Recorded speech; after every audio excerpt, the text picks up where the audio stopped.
LNG are incredibly fragile this game. Yes, they have some winning lanes, and they have probably the best mid laner on the patch aside from Ryze, but if you're behind as Lucian Nami versus Ashe, the slow is going to basically stop you from really getting much damage down. Big flank here. He has ended up down here somehow, some way. It's just the monkey way. We're going to go on to 1xN. Missing does not have the mana. Flash for flash, but the knockup is there, and it's first blood for Monkey. The knockup past the dash into the wind becomes lightning slow, getting his bot lane involved, even though they get no assist or any credit for that one. Missing it. We're going to get the solo? Oh my goodness, Missing. He's just that guy, man. We're looking at vintage Missing now. Right now. And maybe there's a fight even brewing in bottom lane. See that Monkey wants to aggress. Walking forward, he's going to engage on the Missing. Heal burnt, but now 1xN is split from the rest of the squad. And down it goes Missing. Yao will be picking that one up.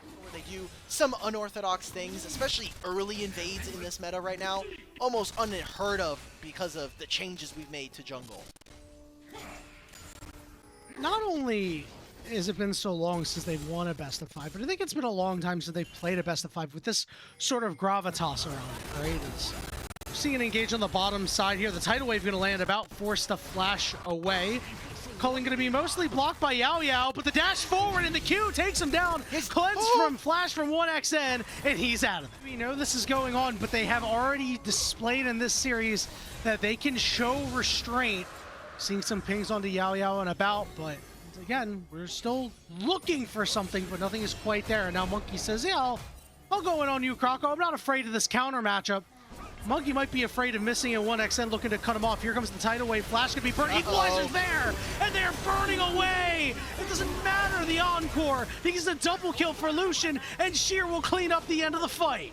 A big mistake coming in from Monkey. I mean, I think Monkey got spotted there. Monkey was spotted at the very end of that one with the vision. 1xN Missing still walk forward. Nice sidestep there on the Enchanted Crystal Arrow. Croco is here, but he might be a little too late. Crescent Guard just to keep him away. We've got the insurance teleport from Q. But this is just to hopefully get... We're going for more? Yeah. Call the Forge God. It's not going to land on anybody. Monkey isn't able to hit the wind, becomes lightning, but they're still going to look for Croco anyway. Encore just a little too late. But Monkey is so low, but that last auto didn't do enough. But the one shot of the culling will get it done for 1xN. So they can get Dragon. I think it's a very costly objective because if they don't start this immediately, Orianna can still walk. Croco was there. Croco's down to about half HP, and Monkey wants to keep going. His Channel Crested Arrow lands flush. Counter-Strike is there, along with a big knockup from Missing. Trade on bottom side. I am absolutely shocked that LNG are not willing to trade with so many ultimates missing. There's an equalizer. Monkey Cube on the backside, causing a ruckus. Monkey's gonna go down, Missing, able to get out of there, but now Team WE is leading the way. Bulldog is on his way. Ball is on Rumble. Shockwave. Let's see if Bulldog can find a shockwave here. Elects not to fire it there, and he'll keep it in the back pocket for now. Croco wants it, but he's caught in the back of the pit. Be able to leave a strike back over. All right, turret for turret in trade. LNG will actually end up going 2 for 1 at the end of this. But it's all about where this gold went. Those turrets went to our solo lanes, the mid lanes here in this game. Season and just general, the amount of gold that's available to everybody, it's gonna feel like maybe last year's 1.5 at this point. That's generally the vibe we've been seeing around the world, whether it be competitive. 1xN has to basically play uninhibited. If he ever gets stopped, I think this team starts to fall off the rails. Great buffer from Q.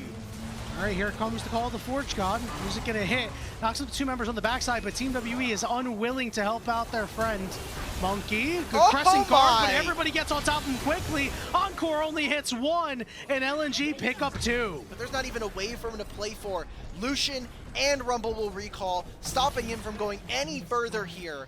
LNG are really taking advantage of their composition. And this means if About can't join, that shield's gonna fall off of the Team WE top laner, which is a big deal. We're going to see a call the Forge God in the mid lane. Chinook Crystal Arrow doesn't hit anybody. Neither does the Encore. It's a disaster fight for Team WE. LNG are starting to rip them apart. Sheer is lighting up Monkey, and Cube can only waddle to his death. LNG picking up an ace and heading to the Baron. 5 for 1, I think we'll take that trade. And even Baron on top? WE, you really shouldn't have An amazing fight there. It felt WE were split between wanting to move out of the river and move their front line from mid lane into the brush. Weren't able to do that. About took a very long path to get back into that fight, and LNG smacked them down in this play. As a team. That said, things were difficult to start when About was missing a lot of HP, but they're unable to link up together. They all stand divided. They fall divided. Turn in front of this Ornn. Azir is trying to farm. We talked about Azir being potentially a pressure point that WE could use to leverage themselves here in this game. Another big trade from 1xN is now applying so much of themselves through the mid lane.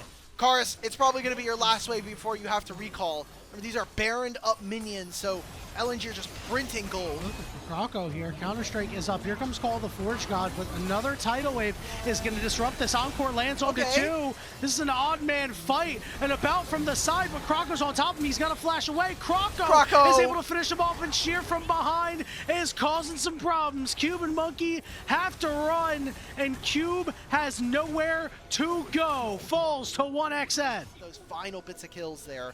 So LNG, now we come back out of the replay, playing through the top side jungle. Enchanted Crystal Arrow lands, but effectively misses, and no one's able to take advantage.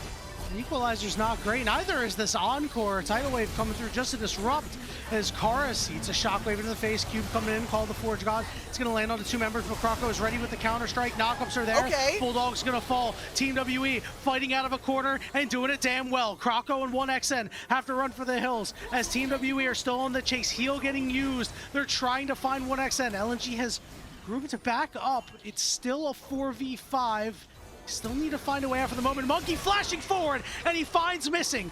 5v3. When Team WE plays as a unit, they're damn good, but Sheer's lighting him up because he's overheated. They've both gone golden. Team WE surrounding them like a pack of wolves, but About and Karis, they're spaced out of this fight. Cube is low. Sheer taken down by Karis, and it's Croco against the world. He's on the wrong side of the map too, but he'll be able to leap strike out for the moment.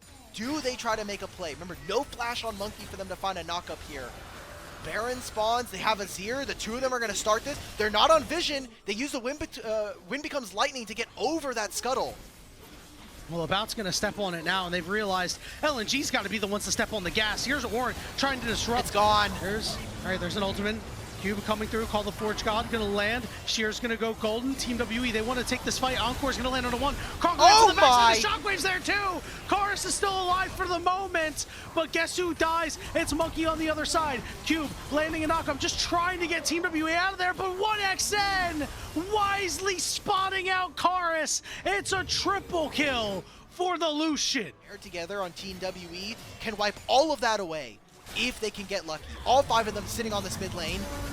Crystal Arrow is there. What a shockwave coming down, but it's not enough. Bulldog is golden, but all that glitters is not gold. He will fall, and it's Team WE. They had a 5v3, and they're looking for more. Karis will shove away Croco, get right in his face, and survive anyway. Team WE are shoving down mid right now. Can they end the game though? They've got 3 grubs, they've got no Baron left for them. It is 1xN and Sheer. Great equalizer, that'll keep them in this game. Inhibitor will fall, and not another minion wave will go forward. That is exactly the things we talked about from the draft. 1xN has 2 items over this Ashe. I need to see Lucian smurf this fight and win it, because this is a very tenuous game. Massive flank from Croco. Team WE has problems with flanks. They're going to get on top of Croco, though. No. Croco goes golden. Here's that shockwave. It lands on the 2 members, but they can't finish him off. About gets shields, and he heals up. And now there's a problem. Monkey. Because Monkey's going in, leading the charge, along with Karis, commanding the Sand Soldiers. Monkey takes a lot of damage, but he does not go down. Team WE muscle LNG off the Dragon. It is so tough to move a Xin Zhao, level 17, with a Seraphine. Despite solid conditions from LNG. That flank from Croco just did nothing, right? Like, he just walked in, he got the spell shield off of Karis, but That's it. Krako's gonna look again. Enchanted Crystal Arrow, it's on Sheer. Tidal Wave comes through, only hits one. The Shockwave didn't hit anybody! And now it's Team WE's fight to win. Equalizer just to try to burn the wave away. But here comes Cube. Call the Forge God. Bulldog, single down. He's golden, but LNG can't help him out. Team WE a 5v3 advantage. Krako trying to get to this next wave. Desperately trying to pull it to ensure that WE can win the game. Missing? Over on the side, missing. It was a teleport by Karis looking to find Krako. Well, Zoni is the Emperor's defied, but the rest of WE are there to take him down. Look at the death timers, 30 seconds before Sheer comes up. They've got a minion wave. Yanni, I might have just seen WE come back from a 7,000 gold deficit here, and a massive one to put them 2-0 in this series. Team WE were on death's doorstep, and now they're ready to dance at the nexus of LNG here in Game 2. Sheer's not up for 5 seconds, and that's 5 seconds too long as the nexus turrets fall, and Team WE go on match point. The gold graph for this game is going to show LNG still having the gold advantage while their nexus explodes. These were some of the best highlights from today's matchup. Which moment was your favorite? Let me know in the comment section below. This is OP, and I'll see you tomorrow. Take care.